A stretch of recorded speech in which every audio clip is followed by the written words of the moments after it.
And were the various generations still living together at the same time? Yes, yes, there is up here, round here in Browndown. Yes. Still? Yes, there's quite a few of them. There's Church Farm.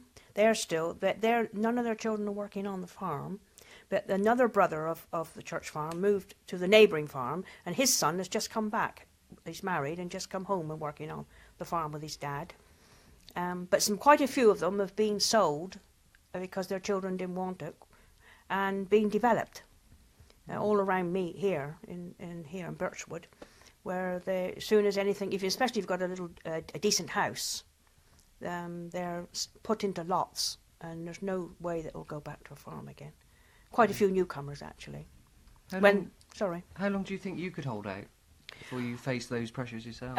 Well, we hope now Matthew is well and truly farming.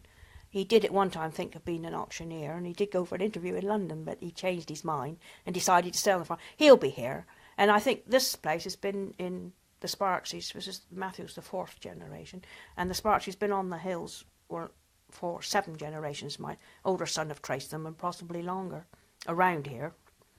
So Matthew wants to stay, and my husband would like to think he stayed here, because farming, you put a lot of, all your money and all your energies go into the farm, and very often a farmer, if he passes it on to his son, retires with very much, because it's so much is in the farm.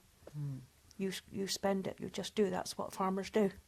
Are you confident that the farm will stay within the Sparks family into the next century? Yes, this one, yes, because we were fortunate that we purchased this from my husband's father years ago, before they shut up. I mean, no way could we afford it now. And so we're passing it on to Matthew. He will have it. He won't have to pay today's nothing. We're going to pass it on to him. He couldn't afford to buy it, full stop. He just couldn't, because it would be a millstone round his neck for the rest of his life. He just wouldn't be able to do anything, move.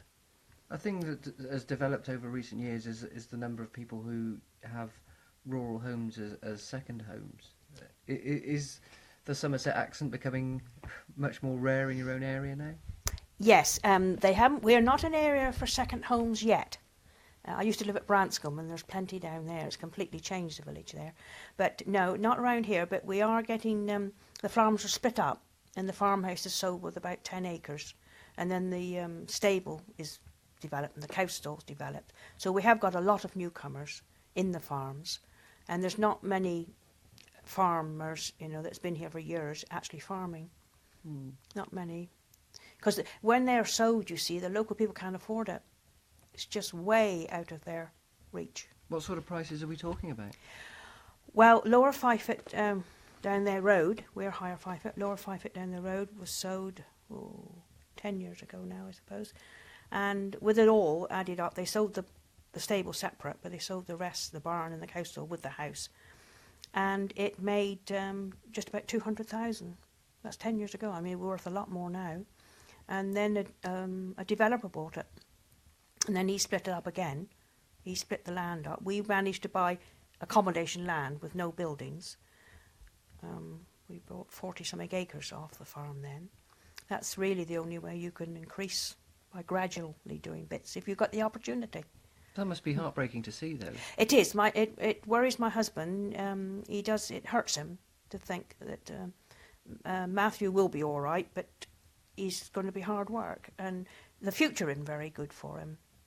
There's no way to increase through farming, which sounds ridiculous, but that is what the case is, because quite a few farmers do a second job, or the wives do, which was unheard of in our younger days. Because there's plenty of work on the farm for a wife to do, to help, but the economic situation, they have to bring in a bit of money. You're an organic farm here?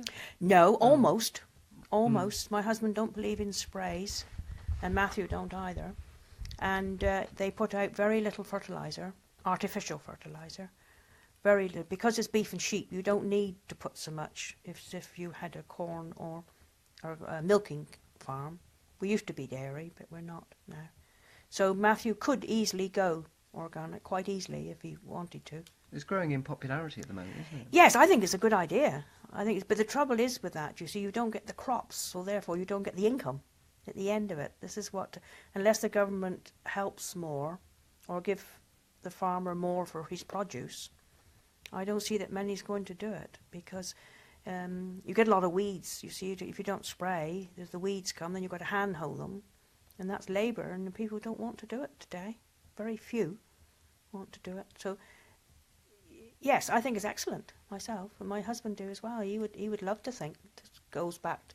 Well, it's going back to about 50 years ago, really, after the war, and he would be very happy if things went back. But he can't really see it because of they're not being given enough money securely. Because if you have stock, you can't, like a factory can switch off just like that. They can say, right, we close down. But if you've got animals, you've got to feed them, whether they're a pain or no. You just can't switch off. So farming is a very different thing than any other manufacturing industry. So unless you've got a fairly long-term view, I don't think, especially the youngsters who's been educated, I don't see them doing it. The added problem is that you're always vulnerable to passing fads and fashions and crises. BSE, Yes. lead in milk, salmonella in eggs. Oh, the BSE is a fiasco, to be quite honest. This is our opinion anyway. We think it's political. And the local farmer, I know if you've met him on Exmoor, have you? Oh, that might be. He's very good. He's a biochemist, but he's a farmer, and he don't think it's what they think it is. He think it's the OPs. The OPs? Yeah, what they spray. Well, in the beginning, we by law you had to put on the cows for warblefly, because the warblefly is a big maggot thing that comes up through, lays an eggs in the stomach and comes up through, makes a hole in the hide, a big hole, and they did it for the hides would be better, more valuable. And so you had to put this stuff on, pour it on their backs, and he thinks that broke down the immune system of the cow, so he picked up other viruses and things. What impact has that had on farmers, the whole BSE crisis? Well, a lot, yes. Now, it wasn't too bad in our situation. I mean, I don't know the people's business, but in our situation, it wasn't too bad for 18 months. And then Matthew noticed it this spring, when it really hit him, because he was selling beautiful stock. Well, it didn't pay for 15 months old heifers and steers for about £180. Well, they certainly didn't pay. Just didn't. And it was heartbreaking. I nearly cried for the first time when he's come home and said what he made. And it breaks your confidence a bit on what to do. You know, you're making your decisions. What should you do to be right? And it's very, personally, we as a family think it's political.